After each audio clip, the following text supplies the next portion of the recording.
Bismillahirrahmanirrahim. Assalamualaikum warahmatullahi wabarakatuh.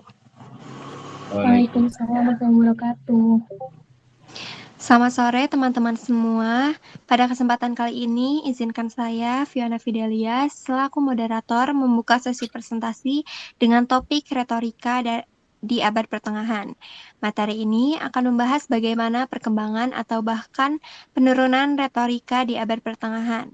Presentasi akan disampaikan oleh Saudara Zikri yang akan menjelaskan materi kali ini. Kepada Saudara Zikri, disilakan. Baik, terima kasih kepada moderator. Terima kasih juga kepada teman-teman yang telah menyempatkan waktunya untuk mendengarkan pada sesi penjelasan retorika abad pertengahan. Next, sejarah retorika tidak berhenti di era Romawi, namun berlanjut pada periode abad pertengahan.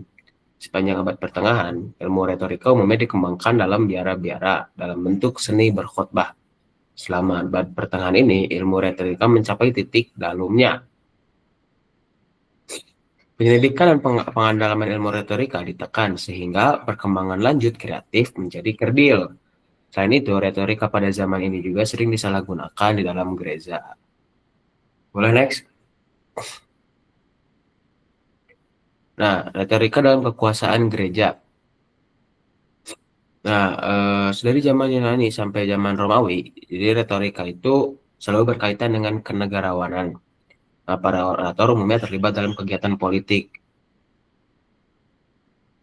Ketika demokrasi Romawi mengalami kemunduran dan kaisar demi kaisar memegang pemerintahan, membicarakan kata-kata membicarakan itu diganti dengan menembak. Nah, retorika tersingkir ke belakang panggung. Para kaisar tidak senang mendengar orang yang pandai berbicara pada abad pertengahan. Nah, pada abad pertengahan itu sering disebut sebagai abad kegelapan juga buat retorika. Karena di situ tuh ada kemunduran. Nah,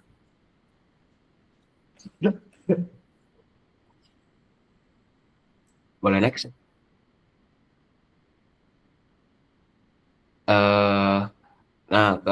Ketika agama Kristen berkuasa, retorika itu dianggap sebagai kesenian jahiliyah. Banyak orang Kristen pada waktu itu melarang mempelajari retorika yang dirumuskan oleh orang-orang Yunani dan Romawi. Para penyembah berhala, bila orang memeluk agama Kristen secara otomatis, ia akan memiliki kemampuan untuk menyampaikan kebenarannya. Dan ini tuh ada pengecualian penting, yaitu untuk St. Agustinus. Nah, St. Agustinus yang telah mempelajari retorika sebelum masuk Kristen pada tahun 386 adalah kekecualian pada zaman itu. Dalam On Christian Doctrine, ia menjelaskan bahwa para pengkhotbah harus sanggup mengajar, menggembirakan, dan menggerakkan kewajiban orator untuk mencapai tujuan Kristen, yakni mengungkapkan kebenaran. Kita harus mempelajari teknik penyampaian pesan. Boleh next? Nah, pada satu abad kemudian, yaitu satu abad kemudian, muncullah di timur itu peradaban baru, yaitu seorang nabi menyampaikan firman Tuhan yang terdapat pada Quran surat An-Nisa ayat 63, yaitu berilah mereka nasihat dan berbicara kepada mereka dengan pembicaraan yang menyentuh jiwa mereka. Nah, muncullah peradaban Islam ini membawa perspektif baru gitu.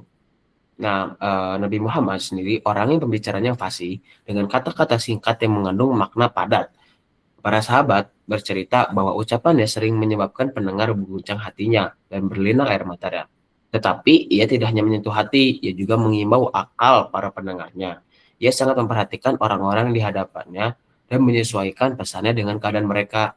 Gitu. Jadi waktu ketika satu abad kemudian itu, Islam mulai muncul dan berpengaruh gitu pada peradaban waktu itu. Nah, Nabi Muhammad yang di waktu itu menjadi para pembicaranya sangat fasih itu benar-benar membuat para pendengar itu berlinang air mata dan sangat menyentuh hati gitu.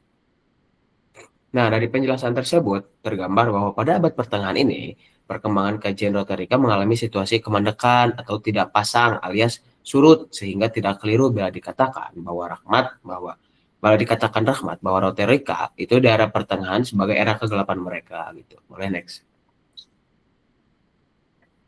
Nah, dari teman-teman mungkin ada yang ingin ditanyakan gitu kan. Karena emang dari materinya ya retorika cukup segini karena dari mereka tuh sebenarnya tidak terlalu banyak perkembangan, bahkan mereka tuh ada kesurutan gitu. Karena itu mendapatkan julukan era kegelapan retorika. Baik deh teman-teman, ada yang ingin ditanyakan? Baik, untuk teman-teman yang ingin bertanya, disilakan raise hand atau menuliskan pertanyaannya di kolom chat ya.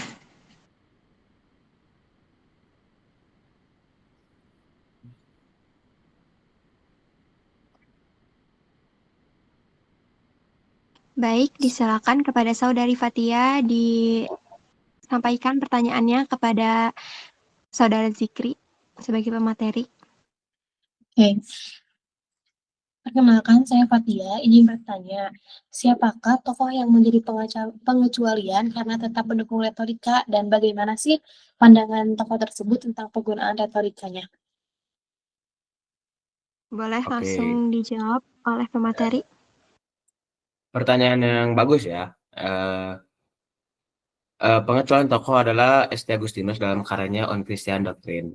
Agustinus berpendapat bahwa retorika itu harus digunakan oleh pengkhotbah Kristen untuk ada tiga tujuan, yaitu yang pertama mengajar, yang kedua mengembirakan, yang ketiga menggerakkan.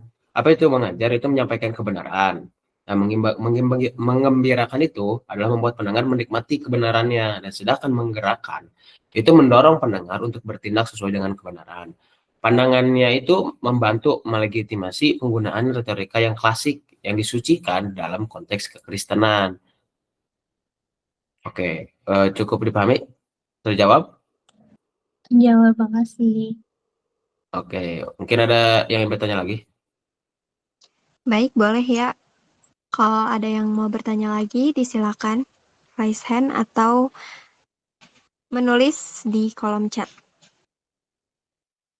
Baik, Saudari Hilma, disilakan untuk menyampaikan pertanyaannya kepada pemateri. Oke, terima kasih atas kesempatannya. Izinkan saya untuk bertanya.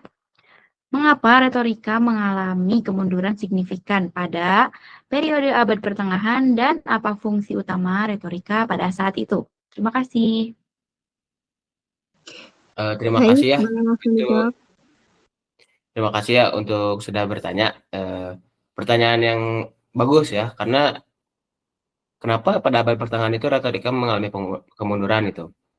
Nah, retorika itu mengalami kemunduran signifikan. Biasa disebutnya juga sebagai abad kegelapan retorika karena dominasi dan kekuasaan gereja pada waktu itu. Sebagian pemimpin gereja itu menganggap retorika sebagai kesenian tututan dan melarang orang Kristen mempelajari retorika Yunani Yunani Romawi karena dianggap sekuler atau berbahaya bagi ajaran agamanya.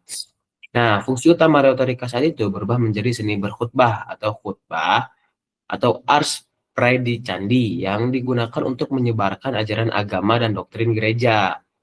Gitu. Apakah terjawab, Ilma? Terjawab, terima kasih. Oke, terima kasih. Baik, karena waktu kita terbatas, sesi tanya jawab saya akhiri sampai di sini. Dan dari pemateri yang sudah menyampaikan materinya, dapat kita simpulkan bahwa abad pertengahan dikenal sebagai era kegelapan retorika, karena terjadi kemunduran signifikan dalam kajian dan perkembangannya. Hal ini disebabkan oleh dominasi gereja Kristen yang menganggap retorika klasik sebagai kesenian jahiliyah dan membatasi mempelajarinya. Retorika pada masa ini menyempit fungsinya menjadi seni berkhotbah. Pengecualian utama adalah St.